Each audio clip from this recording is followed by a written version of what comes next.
16واں باب۔ تب ایوب نے جواب دیا، ایسی بہت سی باتیں میں سن چکا ہوں، تم سب کے سب نکمے تسلی دینے والے ہو، کیا لغو باتیں کبھی ختم ہوں گی؟ تو کون سی بات سے جھڑک کر جواب دیتا ہے؟ میں بھی تمہاری طرح بات بنا سکتا ہوں۔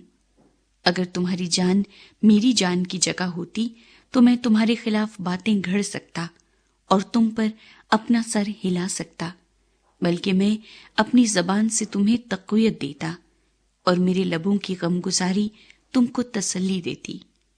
اگرچہ میں بولتا ہوں پر مجھ کو تسلی نہیں ہوتی، اور گو چپکا بھی ہو جاتا ہوں پر مجھے کیا راحت ہوتی ہے۔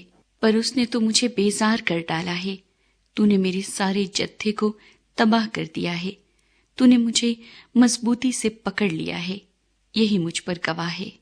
میری لاغری میرے خلاف کھڑی ہو کر میرے منہ پر گواہی دیتی ہے۔ اس نے اپنے غضب میں مجھے پھاڑا اور میرا پیچھا کیا ہے۔ اس نے مجھ پر دانت پیسے، میرا مخالف مجھے آنکھیں دکھاتا ہے۔ انہوں نے مجھ پر منہ پسارا ہے، انہوں نے تنزن مجھے گال پر مارا ہے۔ وہ میرے خلاف اکٹھے ہوتے ہیں۔ خدا مجھے بے دینوں کے حوالے کرتا ہے اور شریروں کے ہاتھوں میں مجھے سپرد کرتا ہے۔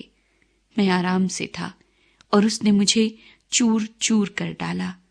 اس نے میری گردن پکڑ لی اور مجھے پٹک کر ٹکڑے ٹکڑے کر دیا، اور اس نے مجھے اپنا نشانہ بنا کر کھڑا کر لیا ہے۔ اس کے تیر انداز مجھے چاروں طرف سے گھیر لیتے ہیں۔ وہ میرے گردوں کو چیرتا ہے اور رحم نہیں کرتا، اور میرے پت کو زمین پر بہا دیتا ہے۔ وہ مجھے زخم پر زخم لگا کر خستہ کرتا ہے۔ وہ پہلوان کی طرح مجھ پر دھاوا کرتا ہے۔ میں نے اپنی کھال پر ٹاٹ کو سی لیا ہے اور اپنا سینگ خاک میں رکھ دیا ہے۔ میرا منہ روتے روتے سوج گیا ہے اور میری پلکوں پر موت کا سایہ ہے۔ اگرچہ میرے ہاتھوں میں ظلم نہیں اور میری دعا بے ریا ہے، اے زمین میرے خون کو نہ ڈھانکنا اور میری فریاد کو آرام کی جگہ نہ ملے۔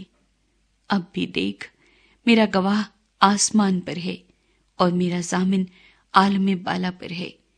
میرے دوست میری حقارت کرتے ہیں، پر میری آنکھ خدا کے حضور آنسو بہاتی ہے، تاکہ وہ آدمی کے حق کو اپنے ساتھ اور آدم ذات کے حق کو اس کے پڑوسی کے ساتھ قائم رکھے، کیونکہ جب چند سال نکل جائیں گے تو میں اس راستے سے چلا جاؤں گا جس سے پھر لوٹنے کا نہیں۔